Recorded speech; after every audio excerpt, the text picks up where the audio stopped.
Verbo to be en pasado simple. Tercer semestre. Unidad de aprendizaje 2 de bachillerato. Por profesora Reina Dávila.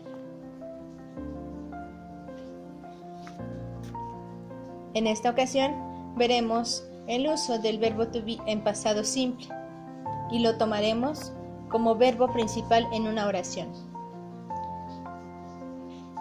El pasado simple del verbo to be no solo nos sirve para expresar nuestro estado de ánimo, sino también lo que éramos o dónde estábamos. Para construir oraciones en pasado simple se sigue prácticamente el mismo patrón parecido al presente simple. Si ustedes ven, está resumido en esta área de quienes usan was y quienes usan were. Naturalmente, desde el principio tenemos que este grupo de personas que son singulares, I, yo, he, él, she, ella, it, haciendo referencia a un objeto, animal o situación, son nuestros singulares y que van a utilizar was. ¿Quiénes van a utilizar were? Bueno, tenemos a we, nosotros, you, tú o ustedes, they, ellos. Son quienes van a usar were. Continuamos. ¿Cómo creamos una afirmación? Bueno, el pasado simple del verbo to be, ser o estar, se forma cambiando las maneras o formas de am e is por was, como ya lo checamos hace un momento, y la forma are por were, que también ya lo revisamos. Ya sabemos quiénes usan was y quiénes usan were. Para crear una afirmación, entonces, en pasado simple del verbo to be, como verbo principal de una oración, entonces tenemos aquí un ejemplo. Primero se va a colocar un sujeto, posteriormente el verbo principal, ya sea was o were, y finalmente un complemento. Puede ser, en estos ejemplos colocamos un lugar, pero pueden colocarse adjetivos, lugares, estados de ánimo o cualquier otra cosa que deseemos.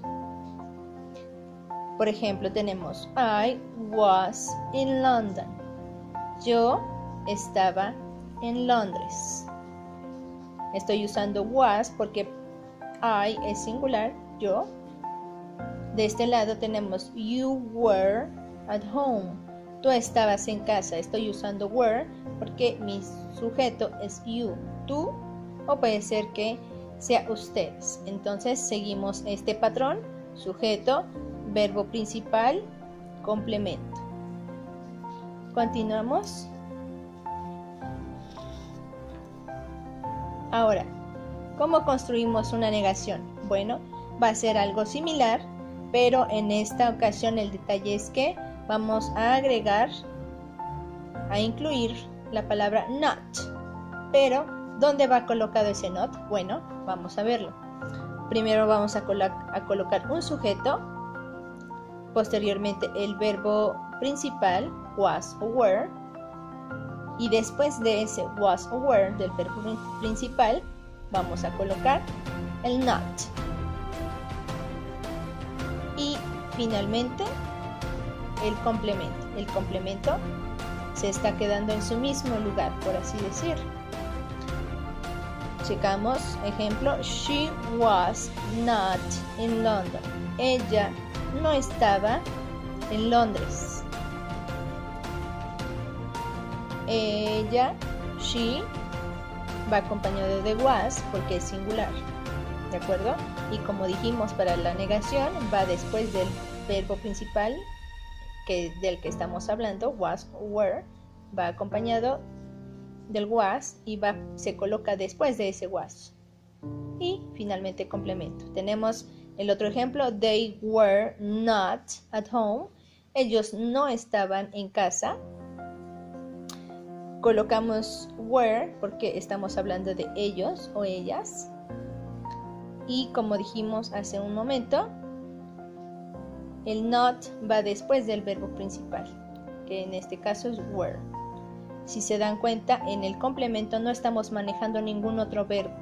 Nuestro verbo principal y lo que nos interesa en este momento es utilizar was, lo que era o eran o donde estaban. ¿De acuerdo? Continuamos.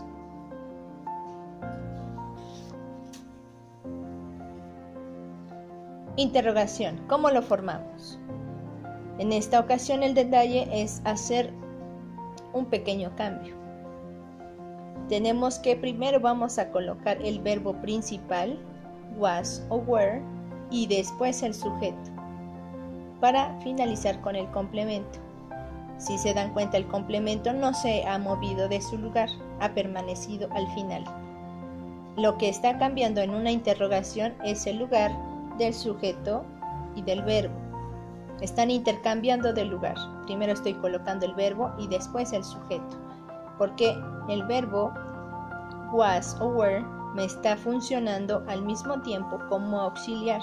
Normalmente las preguntas tienen un auxiliar, pero este verbo to be es la excepción y nos está funcionando al mismo tiempo como auxiliar y como verbo principal. Entonces tenemos ejemplo: was he in London? ¿Estaba él en Londres? Siguiente ejemplo: were we at home? ¿Estábamos nosotros en casa? Si se dan cuenta, no perdimos de vista quienes usan was, singular con he, quienes usan were, plural, nosotros, we.